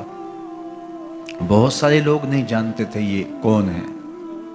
عمومی طور پہ راستوں میں یہی بتایا گیا کہ کچھ باغی لوگ ہیں جنہوں نے حکومت سے بغاوت کی، تو ان کے کیفر کردار تک پہنچا دیا گیا۔ راستے میں ایک گرجا گھر آیا اور وہاں یہ لوگ رات رکتے ہیں۔ گرجا گھر کی دیوار پہ لکھا ہوا تھا: اترجو امت قتلت حسینا شفاعت جدہ یوم الحساب۔ کیا وہ امت جنہوں نے حسین ابن علی کو شہید کیا، قیامت کے دن انہی کے نانے سے شفاعت مانگیں گے؟ کس منہ سے شفاعت طلب کریں گے؟ اسی حسین ابن علی کے نانا سے، جن کے بیٹے کو، جن کے شہزادے کو، نواسے کو ان لوگوں نے شہید کیا۔ جب یہ تقدس مآب قافلہ دمشق پہنچا تو راستے میں ایک شخص قرآن مجید کی تلاوت کر رہا تھا۔ اپنے مکان کی چھت پہ بیٹھ کے تلاوت کر رہا تھا، اور یہ قافلہ اس طرح سے گزر رہا تھا کہ شہیدوں کے کٹے ہوئے سر نیزوں کی نوک پہ تھے، اور عصمت شیار خواتین اور امام زین العابدین اونٹوں پہ بندھے ہوئے تھے۔ تو پڑھنے والا تلاوت کر رہا تھا کہ کہف اور رقیم یہ ہماری نشانیوں میں سے بڑی عجیب نشانیاں ہیں۔ تو جب وہ پڑھ رہا تھا تو سر حسین سے آواز آئی: یا تالی القرآن، اے قرآن پڑھنے والا، اصحاب کہف سے زیادہ عجیب قتلی و حملی، میرا قتل کرنا اور نیزے کی نوک پہ چڑھایا جانا۔ یہ قافلہ یزید کے دربار میں پہنچتا ہے۔ یزید بہت خوش ہوا اور اس نے حضرت امام زین العابدین رضی اللہ تعالیٰ عنہ سے کہا کہ تمہارے باپ نے میری حکومت کے خلاف بغاوت کی اور وہ اپنے انجام کو پہنچے۔ تو آپ نے جواب میں قرآن مجید کی آیات کی تلاوت کی اور اہل بیت کے مناقب اور فضائل بیان کیے۔ سیدہ زینب سلام اللہ علیہا کا ایک خطبہ اہل بیت کی عظمت، مناقب اور فضائل میں یزید کے دربار میں اپنی انوکھی اور البیلی شان رکھتا ہے۔ یزید پہلے تو خوش ہوا، لیکن جب اس نے لوگوں کے چہرے دیکھے تو وہ پریشان ہو گیا۔ حتیٰ کہ یزید کے دربار میں ایک عیسائی سفیر آیا ہوا تھا، تو اس نے جب کٹے ہوئے سر دیکھے اور خستہ حال سادات کی شہزادیوں کو دیکھا تو اس نے کہا یہ کون لوگ ہیں؟ تو اسے بتایا گیا، تو اس نے بڑے تعصف کا اظہار کیا، کہا کتنے بد نصیب لوگ ہو، ہمارے پاس حضرت عیسیٰ علیہ السلام کے گدھے کا کھر موجود ہے اور ہم اسے بھی عزت کی جگہ پہ رکھے ہوئے ہیں، اور تم کتنے بدبخت ہو، اپنے رسول کے نواسے کو شہید کر دیا۔ بے مروت بے وفا تیرا بھی کیا افسانہ ہے، جس نے اپنی ہی شمع کو گل کیا تو وہ پروانہ ہے۔ تو یزید نے جب لوگوں کے تیور دیکھے اور بدلتے ہوئے حالات دیکھے تو اس نے تعصف کا اظہار کیا اور کہا اللہ برا کرے ابن زیاد کا، وہ امام حسین کو میرے تک پہنچنے دیتا تو میں ان سے اچھا معاملہ کر لیتا۔ کچھ لوگ اس سے یزید کو بری الذمہ قرار دینے کی کوشش کرتے ہیں، لیکن یزید کے اپنے حکم سے سب کچھ ہوا۔ ابن اسیر نے لکھا ہے کہ جب یزید مرا تو ابن زیاد دمشق آ رہا تھا، اس کے ساتھ مسافر بن شریح بھی تھا، تو اچانک وہ کچھ سوچنے لگا۔ تو مسافر بن شریح نے کہا کہ ابن زیاد میں تمہیں بتاؤں تم کیا سوچ رہے ہو؟ کہا بتاؤ۔ کہا تم یہ سوچ رہے ہو کہ میں نے نواسہ رسول کو شہید کیوں کیا؟ تو کہنے لگا کہ یہ مجھے یزید کا حکم تھا، اور اگر میں نواسہ رسول کو شہید نہ کرتا تو وہ مجھے قتل کر دیتا۔ اور جب مسلم بن عقبہ کو مدینہ المنورہ کی حرمت کو پامال کرنے کے لیے اور حضرت عبداللہ ابن زبیر رضی اللہ تعالیٰ عنہ کی خلافت کے اعلان کے بعد مکہ المکرمہ پر حملے کے لیے جو یزید نے بھیجا، تو اس سے قبل اس نے ابن زیاد کو کہا کہ یہ کام تم کرو۔ تو ابن زیاد نے جو جواب دیا وہ یہ تھا کہ میں تمہارے کہنے پہ پہلے ہی نواسہ رسول کو شہید کر چکا ہوں، اب نواسہ رسول کو شہید کرنا اور کعبۃ اللہ کی حرمت کو پامال کرنا، یہ دو چیزیں میں جمع نہیں کروں گا۔ اور اس نے بادشاہ کے حکم کا انکار کر دیا۔ تو یزید نے امام حسین رضی اللہ تعالیٰ عنہ کی شہادت کا حکم دیا تھا ابن زیاد کو، اور یہ دو گواہیاں میں نے ابن زیاد سے آپ کے سامنے رکھی۔ باقی اس کا یہ سیاسی پینترا کہ وہ تعصب کا اظہار کرے، تو قاتل کی پشیمانی مقتول کی اہمیت تو بڑھا سکتی ہے، لیکن قاتل کے دامن سے قتل کا داغ نہیں دھو سکتی۔ تو حضرت امام حسین رضی اللہ تعالی عنہ کا قتل یزید کو اب نظر آ رہا تھا مجھے بہت مہنگا پڑے گا، آخرت تو برباد ہوئی ہی ہوئی، دنیا بھی میں نے برباد کر لی اور میری حکومت بھی مستحکم نہیں رہ سکے گی۔ تو اب اس نے یہ کہنا شروع کر دیا کہ خدا برا کرے ابن مرجانہ کا کہ وہ راستہ دے دیتا اور امام حسین کو میرے تک پہنچ دیتا۔ حضرت امام زین العابدین سے اب وہ لجاجت کرنے لگا اور کہنے لگا کہ حضرت آپ کچھ ارشاد فرمائیے۔ تو آپ نے تین چیزیں ارشاد کی۔ آپ نے فرمایا ایک تو ہمیں خیریت سے مدینے بھیج دو، اور دوسری بات کہ قاتلان حسین کو ان کے کیفر کردار تک پہنچاؤ، اور تیسری بات مجھے دمشق کی جامعہ مسجد میں خطبہ جمعہ کی اجازت دو۔ اس نے کہا کہ خطبہ جمعہ کی اجازت بھی دیتا ہوں، آپ کو خیریت سے مدینہ المنورہ بھی روانہ کر دیا جائے گا، لیکن قاتلان حسین کو کیفر کردار تک پہنچانا یہ میرے بس میں نہیں ہے، یہ ممکن نہیں ہے۔ اب مجھے بتائیے، حاکم وقت ہو اور اتنا بڑا سانحہ اور واقعہ ہو گیا ہو تو وہ وہیں کھڑے کھڑے معذرت کر لے کہ یہ اس بات کو رہنے دو، تو اس کا مطلب سمجھنے میں کسی بھی باشعور شخص کو دیر نہیں لگتی۔ اسے چاہیے تھا کہ وہ کہتا کہ میں اس کی تحقیق کروا کے جو بھی مجرم ہے وہ کیفر کردار تک پہنچے گا، اور آپ نہ بھی کہتے تو یہ میں کرتا چونکہ میں حاکم وقت ہوں۔ لیکن اس نے فوراً کہا کہ یہ ممکن نہیں ہے، تو اس کا مطلب کیا کہ مجرم میں خود ہوں، تو میں اس سے جو ہے وہ بچنا چاہتا ہوں۔ تو اس نے حضرت امام زین العابدین کو کہا دو شرطیں تو قبول ہیں، لیکن یہ تیسری شرط قبول نہیں ہے اور یہ ممکن نہیں ہے۔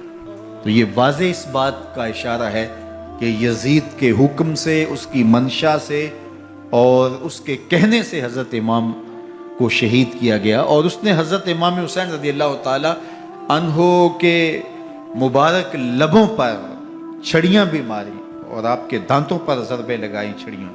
وہ تو ایک صحابی وہاں موجود تھے جو کھڑے ہو گئے، انہوں نے کہا ارفع ھذا القدیب عن ھاتین الشفتین، ان ہونٹوں سے چھڑی ہٹا لے، میں نے ان آنکھوں سے رسول اللہ کو یہ ہونٹ چومتے ہوئے دیکھا ہے۔ جس طرح ابن زیاد کے دربار میں ہوا تو یہاں بھی ہوا۔ اللہ اکبر۔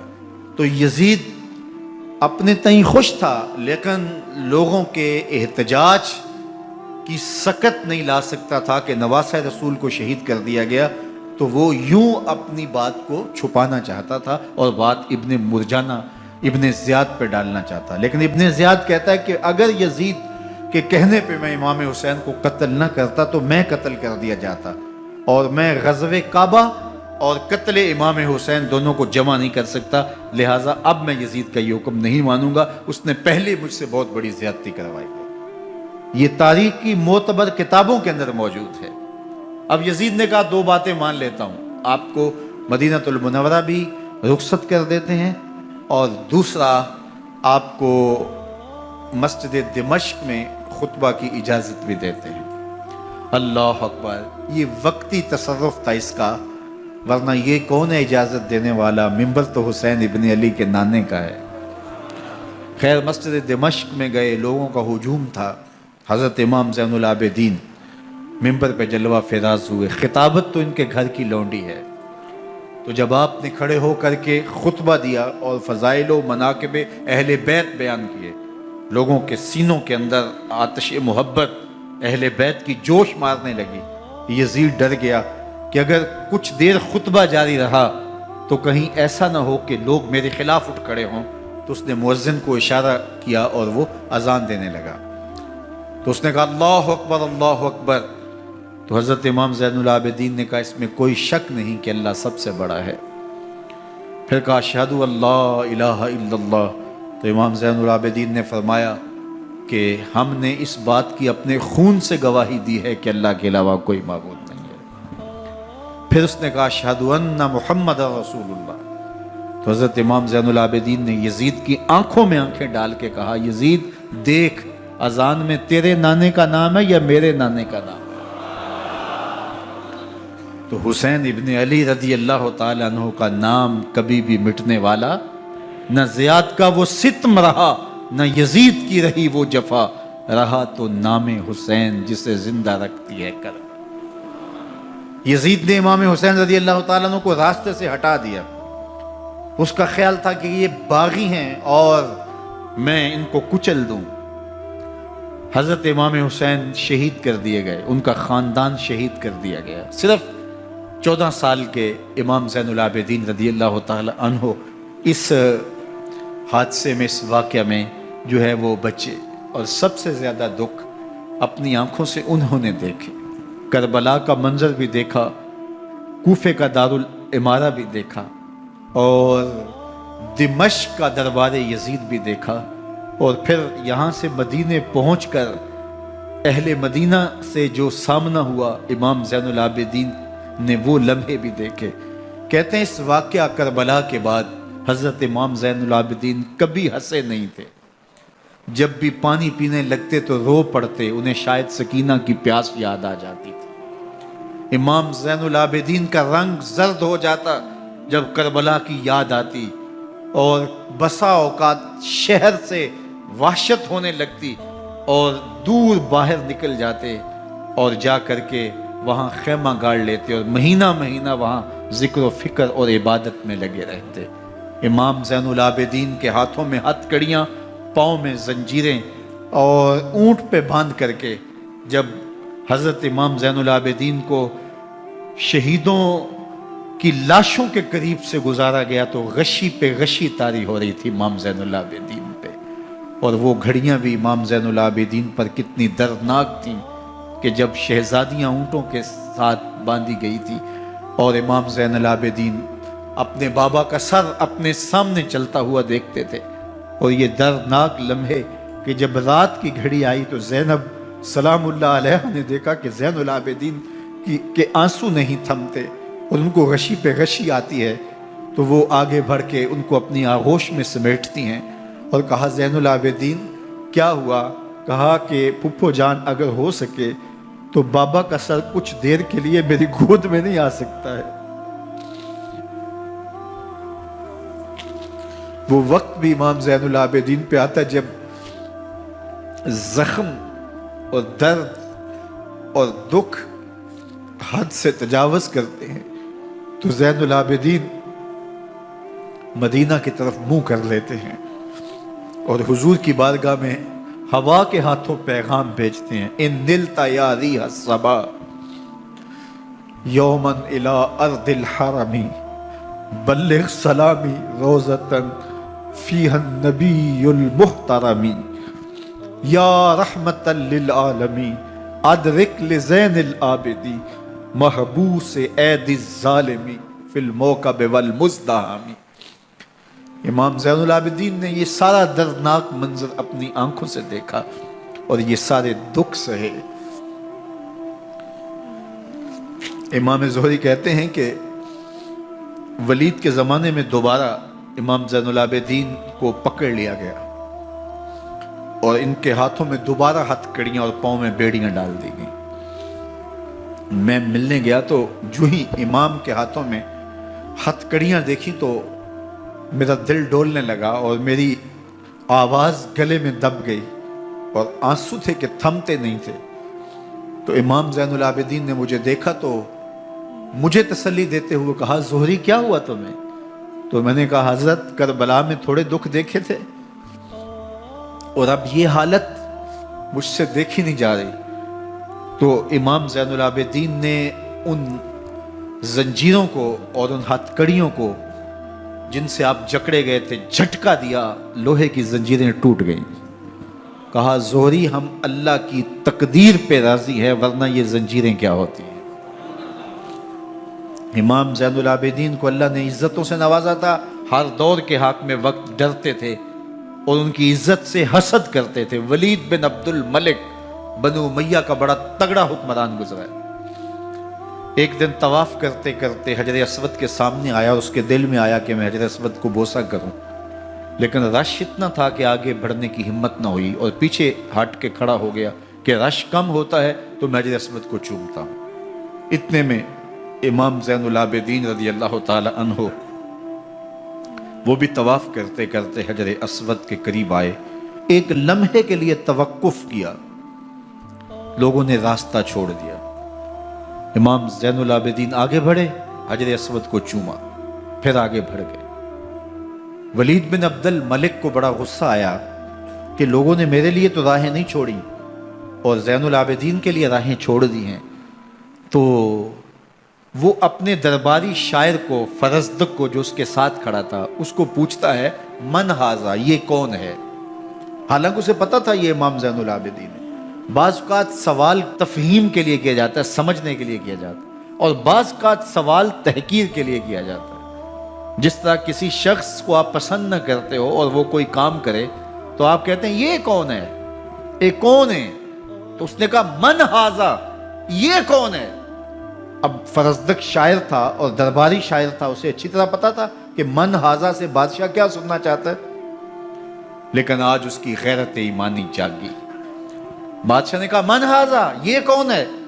تو فرزدق نے بادشاہ کی آنکھوں میں آنکھیں ڈال کے کہا، بادشاہ تو نہیں جانتا یہ کون ہے؟ اس کو تو بطحا کے سنگ ریزے بھی جانتے ہیں، اس کو تو زمین والے بھی جانتے ہیں، آسمان کے فرشتے بھی جانتے ہیں۔ یہ فاطمہ کا بیٹا ہے، یہ علی کا شہزادہ ہے، یہ رسول اللہ کا نواسہ ہے۔ تیرا من ہاذا کہنا اس معرفہ کو نکرا نہیں کرے گا، یہ کل بھی معرفہ تھا، یہ آج بھی معرفہ ہے۔ کھڑے کھڑے امام زین العابدین کی شان میں ایک طویل قصیدہ لکھ دیا۔ بادشاہ تو اس سے کچھ اور سوچ رہا تھا، الٹ ہو گیا، اس نے ایک فرزدق کو جیل میں ڈال دیا۔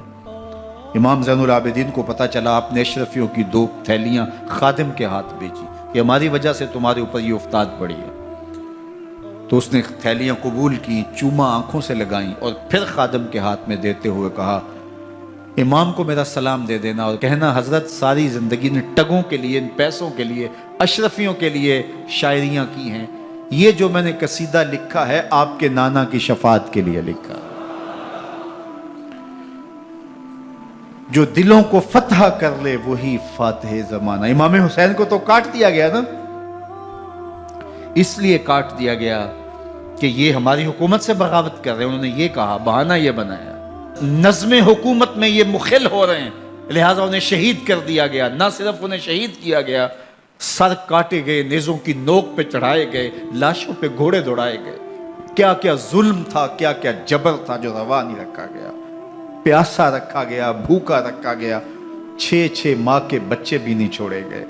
امام حسین جب حضرت علی اصغر کو اپنے ہاتھوں پہ اٹھا کے فرات کے کنارے جا کھڑے ہوئے تو آپ نے اشقیاء سے مخاطب ہو کے کہا کہ تمہاری لڑائی تو مجھ سے ہے، اس 6 ماہ کے بچے نے تمہارا کچھ نہیں بگاڑا. چلو سے پانی بھرا تاکہ اصغر کا حلق تر ہو جائے، تو پانی ابھی حلق تک نہیں پہنچا، 2 شاخہ سنسناتا ہوا تیر آیا اور علی اصغر کا گلا چیر گیا. اور کہتے ہیں وہ جو تیر تھا جو حضرت علی اصغر کا گلا چیر کے آگے گزرتا ہے، وہ تیر تھا جو جانوروں کو مارنے کے لیے استعمال کیا جاتا ہے. گردن لٹک جاتی ہے، خون بہنے لگتا ہے. امام حسین اس خون کو آسمان کی طرف اچھال کے کہتے ہیں مالک حسین کی یہ قربانی بھی قبول فرما لے. نسل مٹا دی گئی، شہید کر دیے گئے، گھوڑے دوڑائے گئے. سادات کرام، عصمت شعار پیغمبر زادیوں کو اونٹوں پہ بٹھایا گیا، رسیوں سے جکڑا گیا، چادریں چھیننے کی کوشش کی گئی، کیا کچھ نہیں ہوا. تاریخ دردناک ہے، اور یہ پیغمبر کے ماننے والوں نے، کلمہ پڑھنے والوں نے یہ سب کچھ کیا. بے مروت، بے وفا، تیرا بھی کیا افسانہ ہے. جس نے اپنی ہی شمع کو گل کیا تو وہ پروانہ ہے. لیکن یزید کی دلیل یہ تھی کہ یہ حکومت کا نظم چلتا ہے، اسے چلنے دیا جانا چاہیے، انہوں نے کیوں رکاوٹ ڈالی ہے، لہٰذا یہ باغی ہیں، ان کو کاٹ دیا جائے. میں کہتا ہوں امام حسین کو شہید کر دیا گیا، ان کے اعیان و انصار کو شہید کر دیا گیا، پورے خاندان کو پیاسا رکھ کے ذبح کر دیا گیا، 6 ماہ کے بچے بھی نہیں چھوڑے گئے، 80 سال کے بوڑھوں کو بھی شہید کیا گیا، خواتین کو اونٹوں پہ بٹھایا گیا اور گلی گلی عصمت معاب پیغمبر رحمت کی شہزادیوں کو کوفے اور دمشق کے بازاروں کے اندر بھرایا گیا. تو مجھے بتائیں اس کے بعد یزید کی حکومت نے کیا کیا، ان کا کیا کارنامہ تھا؟ کتنے محدث پیدا ہوئے، کتنے مفکر پیدا ہوئے، کتنے جرنیل پیدا ہوئے، کتنے صوفی پیدا ہوئے. کون تھا جو ان کے تخت و تاج اور ان کی حکومت جس کو بچانے کے لیے اتنا بڑا حادثہ کر دیا اور پیغمبر کے بیٹوں کو شہید کر دیا؟ تو کیا پھر اس حکومت نے کیا؟ یزید نے، یزید کا اپنا بیٹا تخت پہ بیٹھنے کے لیے تیار نہیں تھا. 6 ماہ کے بعد اس کی لاش گھر سے نکلی، اس نے کہا کہ یہ تخت جو ہے وہ آل رسول کے خون پہ بنا ہے، میں اس پہ نہیں بیٹھوں گا. اور رسوا ہو گئے. اور یزید جس کو زوم تھا کہ میں اتنی بڑی سلطنت کا مالک ہوں، اس کو بچانا ہے، اس سلطنت نے اسلام کے لیے کیا کیا؟ مجھے بتاؤ، کون سے جرنیل پیدا کیے، کون سے حکمران پیدا کیے، اس نے کون سے توانا لوگ پیدا کیے، کون سے محدث، کون سے مفکر، کون سے مسلح پیدا کیے.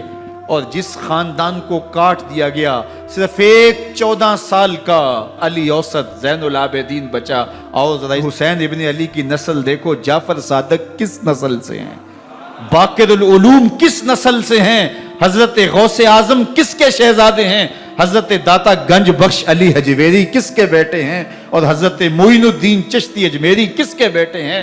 آج زمانے کو جو بھی دیا ہے حسین کے بیٹوں نے دیا.